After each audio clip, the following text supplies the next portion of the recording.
Halo guys, kembali lagi ke channel YouTube saya, channel YouTube Akmal Khofi ya. Untuk video kali ini kita akan belajar tentang cara membaca case stats ya. Video ini cocok buat kalian para value investing atau dividend investing ya. Kalian bisa tonton video ini sampai habis guys.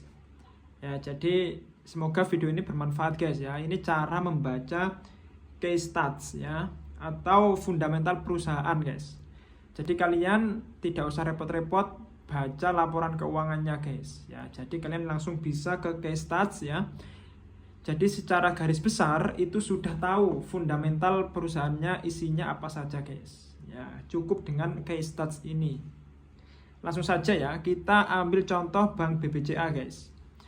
Bank BBCA ini disclaimer on ya, ini tidak saya memilih Bank BBCA bukan karena apa-apa guys, tapi cuma konten ya guys ya, cuma contoh ya.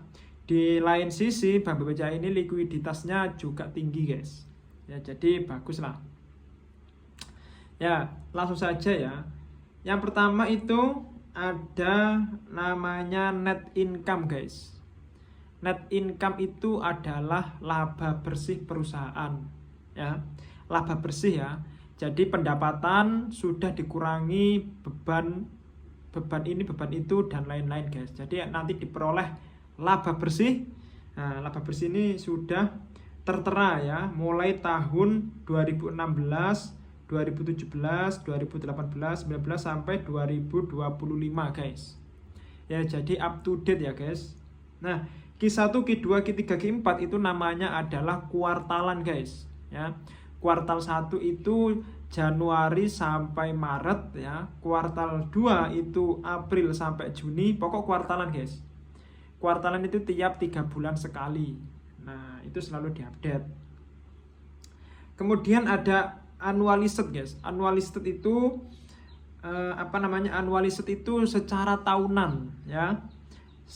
Total laba secara tahunan. Jadi ada kuartalan, ada secara tahunan guys ya.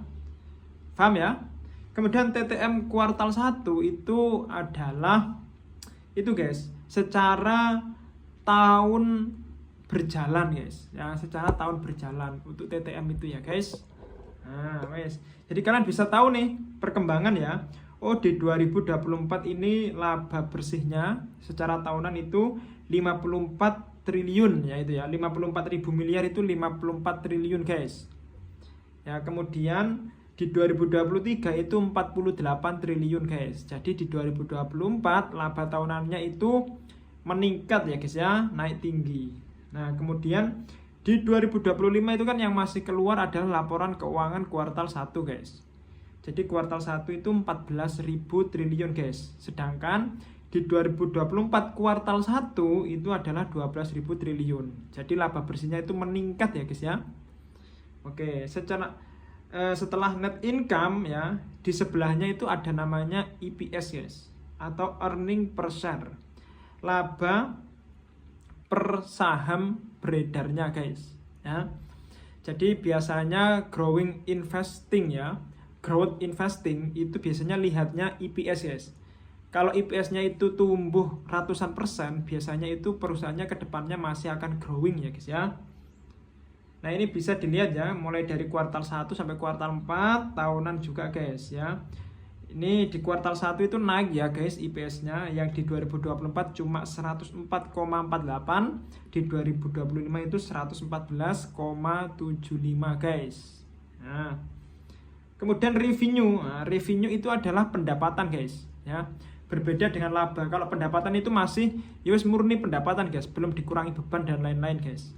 Ya, jadi kalau laba itu sudah untung ya, kalau pendapatan itu masih ada beban ini, beban itu dan lain-lain guys. Ya, ini pendapatannya di 2025 29.000 triliun guys. 29 triliun ya guys ya.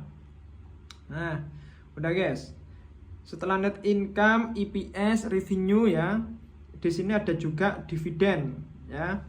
Dividennya ya, dividen TTM itu tahun berjalan guys. Dividen TTM-nya sekitar 300 ya, di harga 300 tahun 2024. Di 2023 itu 270. Di 2022 itu 205 guys ya. Kemudian payout rasio itu rasio dividen yang dibayarkan terhadap dividen yang ditahan guys. Ya, dividen yang dibayarkan dari total laba itu sekitar di 2024 itu 67%, di 2023 itu 68%, dan ini bisa dibaca guys ya. Nah, biasanya kalau para fundamental investing atau dividen investing guys ya, itu biasanya lihatnya di dividen yield guys. Dividen yield itu persen ya, presentasi dari harga sahamnya guys ya. Jadi di tahun 2024 itu presentasi dari harga sahamnya waktu kumdit itu sekitar 3,5% guys ya. Jadi kalau kalian ya, ini bisa disimpulkan guys, kalau kalian beli saham BBCA itu kalau buat jangka panjang kemungkinan dapat dividennya itu ya itu guys 3,5% ya guys ya. Nah, dividen itu uang tunggu ya. Dividen itu laba yang dibagi ke investor guys. Jadi kalian auto dapat ya kalau dividen. Kalau perusahaannya bagi dividen, kalian pegang sahamnya meskipun cuma satu lot itu kalian udah dapat dividen guys. Ya. Kemudian ada market cap ya guys ya. Market cap itu adalah modal yang ada di market guys ya. Jumlah modal yang ada di market itu sekitar berapa itu guys? Sekitar 1.000 triliun ya guys ya. Ya sekitar 1.050 triliun guys ya. Jadi banyak guys ya. Market cap-nya itu gede untuk saham BBCA ya. Kalau semakin besar market cap-nya, maka likuiditasnya semakin tinggi guys ya. Kalian invest puluhan miliar langsung bisa match ya guys, langsung bisa dapat sahamnya ya. Kalau liquidnya rendah guys, kalian sulit nanti dapat sahamnya guys.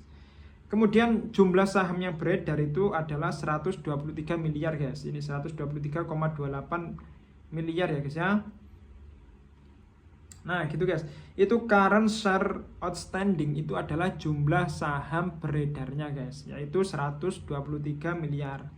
Kemudian kalian bisa lihat di market cap-nya guys. Kalau kalian cari saham-saham yang kemungkinan bagger ya, jadi perusahaan itu ada proyek semisal senilai 50 triliun guys ya. Ternyata market cap-nya itu masih 20 triliun semisal. Nah itu ada potensi bagger guys, ada potensi naik 100% lebih guys. Jadi kalian bisa analisis seperti itu ya.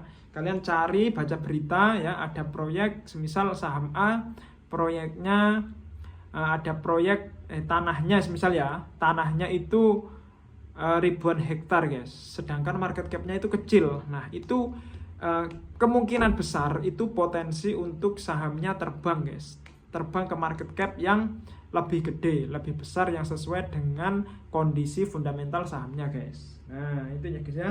Mungkin itu ya guys, untuk part 2 nya kita bahas valuasinya guys ya. Karena valuasi ini sangat penting guys. Kalian bisa, kalau kalian fundamental atau value investing, kalian harusnya belinya di harga yang murah guys. Jadi dengan membaca valuasi ini kalian bisa tahu, oh saham ini lagi diskon, oh saham ini sudah kemahalan. Nah itu kalian pasti tahu nanti guys. Jadi stay tune ya guys ya. Jangan lupa di follow guys, jangan lupa di subscribe ya untuk YouTube saya, biar nggak ketinggalan kita belajar bersamanya guys ya. Jadi kedepannya kita bahas valuasi dan cara menghitung harga wajar saham, dan juga bagaimana menentukan margin of safety guys ya. Margin of safety itu, oh beli di berapa sih paling aman ya di saham fundamental ini guys. Ini khusus untuk value investing ya guys, untuk kalian value investing. Tetapi kalau kalian trading ya guys ya, pakai analisis teknikal itu tidak melihat apapun ini guys ya, tidak melihat laba, tidak melihat valuasi itu guys.